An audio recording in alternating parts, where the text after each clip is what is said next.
Қайырлы күн YouTube оқырмандары. Жүрек жарасы арнасына қош келдіңіздер. Назираның үйі ауылдың ең шетінде, қырдың етегінде тұр. Кеш түскенде бұл маң тіпті иенсіп кететін. Алыстан иттердің үргені, желдің гуілі ғана естіледі. Күйеуі қайтыс болғанына 3 жыл өтсе де, дәл осы түнгі тыныштық оған ең ауыр тиетін. Күндіз ол мықты еді, баласына күліп қарайды, шаруасын тындырады, ағайынға сәлемін үзбейді. Ешкім оның не болып жатқанын, ішінде жатқанын білмейді. Бірақ түнде төсегіне жалғыз жатқанда жүрегінің бір бөлігі бос кеңістікке айналатын. 34 жас, әлі жастықтың қызуы басылмаған шақ. Бірақ тағдыр оған жесірліктің салмағын ерте артты. Ол өзіне тыйым салуды үйренді. Ойына келген сезімді тұншықтыруды үйренді. Алайда адам жүрегін толық өшіру мүмкін емес екен. Қора жаққа жиі қарауы да сол бос кеңістіктен еді. Ермек аға ауылға сыйлы адам болатын. Жасы үлкен, бірақ еңбектен қол үзбеген. Сөзі аз, көзі байыпты. Оның жанында тұрған адам өзін қауіпсіз сезінетіндей. Назира да солай сезінетін. Алғашқы жақындасу күтпеген жерден болды. Жаңбырлы кеш, қой төлдей алмай қиналып жатты. Назира көмектесу үшін барды. Іште әлсіз шам жарығы ғана. Жаңбыр шатырды сабалап, қора ішінде бу бұрқыраған жылылық бар. Екеуі үнсіз жұмыс істеді. Қой аман қалды. Сол сәтте Назираның көңілін бір түрлі сезім биледі. Қарияның байсалды дауысы, сабырлы қозғалысы оған әлде қалдай тыныштық сыйлағандай. «Шаршадың ғой», деді Қали аға жай ғана. Ол басын изеді. Сол қарапайым сөздің өзінде қамқорлық бар еді. Сол кештен кейін олардың әңгімесі көбейді. Алғашында тек шаруашылық жайлы, кейін өмір жайлы. Ермек аға соғыс жылдарын, жастық шағын айтып беретін. Назира күйеуін еске алатын. Екеуінің де жүрегінде жара бар еді. Сол жара оларды жақындатты. Бірте-бірте Гүлзия қораға жиірек бара бастады. Ол өз-өзіне тек сөйлесемін дейтін. Бірақ ол кездесулер оған күнді жетіспейтін жылылықты беретін. Ермек ағаның жанында ол өзін әлсіз емес, керісінше бағалы сезінетін. Оның көзіне қарағанда өзін әйел ретінде де, адам ретінде де бар екенін ұғынатын.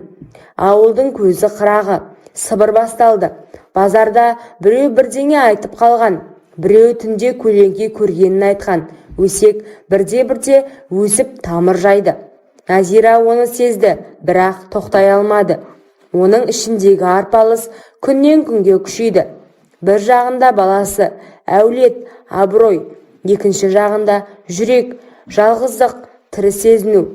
Кей кештерде ол қораға бармай қалуға тырысатын.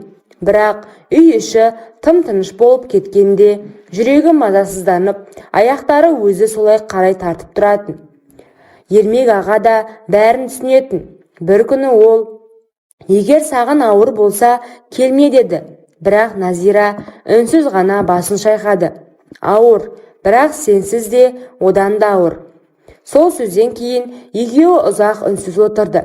Кейде сөздің өзі артық болатын. Ақыры өсек ағаларының құлағына жетті. Олар ашулы келді. «Үйдің іші суып кетті. Біз тірімізде масқара болмайсың», деді үлкені. Назира олардың әр сөзін жүрегіне өткізіп тыңдады. Ол қарсы айқайлаған жоқ, себебі ішінде кінә да бар еді. Бірақ өкініш жоқ болатын. Сол түні ол қораға барғанда жүзі бозарып тұрды. «Біледі», деді жай ғана. Ермек аға үнсіз қалды. Сосын ауыр күрсінді. «Мен кетемін». «Кетпе», деді ол алғаш рет әлсіз дауыспен. «Сенің өмірің алда, мен өткен шақпын». Сол түні олар ұзақ сөйлесті. Бұрынғыдай асықпай, әр сөзді салмақтап, қоштасу сезімі ауада тұрды. Олар бір-біріне өкініш емес, алғыс айтты. «Сен маған тірі екенімді еске салдың», деді Назира. Сен маған жүрек әлі соғатынын көрсеттің, деді Ермек аға. Таң ата ол шынымен кетті. Атқа мініп, шаңдатып ауылдан ұзап бара жатты. Артына қарамады. Гүлзия терезе алдында ұзақ тұрды. Көзінен жас ақты, бірақ ішіндегі бір бөлігі тыныш еді. Ол бұл кезеңнің аяқталғанын сезді. Ағалары келгенде бітті деді. Иә, бітті, бірақ адам жүрегіндегі іс оңай өшпейді. Назира енді қораға бармайды, өмірін баласына арнайды. Ауылдың өсегі біртіндеп басылады. Уақыт өте бәрі ұмытылады. Бірақ кей түндері жел гуілдегенде ол сол қораның иісін, сол тыныш әңгімелерді, сол қамқор көзқарасты есіне алады. Бұл тек тән құмарлығы емес еді. Бұл жалғыздыққа қарсы күрес. Бұл тірі сезінуге деген адамдық мұқтаждық. Назира әлсіз болған жоқ. Ол тек жүрегі бар адам болды. Кейде махаббат бірге қалу үшін емес, адамды ояту үшін келеді. Кей кездесу тағдырда ұзаққа созылмаса да, жүректе мәңгі қалады. Назираның өмірінде Ермек аға өткінші адам болуы мүмкін, бірақ ол оның жанындағы мұзды ертіп, тірі екенін сезіндірген кезең болды. Ауыл өсекті ұмытар, уақыт жараны жабар. Бірақ адам бір кездері өзін шын сезінген сәттерді ешқашан ұмытпайды. Өмір кейде дұрыс пен бұрыстың ортасына емес, жалғыздық пен жылылықтың ортасына таңдау қойғызады. Ал сол таңдауда Назира күнәлі емес, тек жүрегі соққан әйел еді.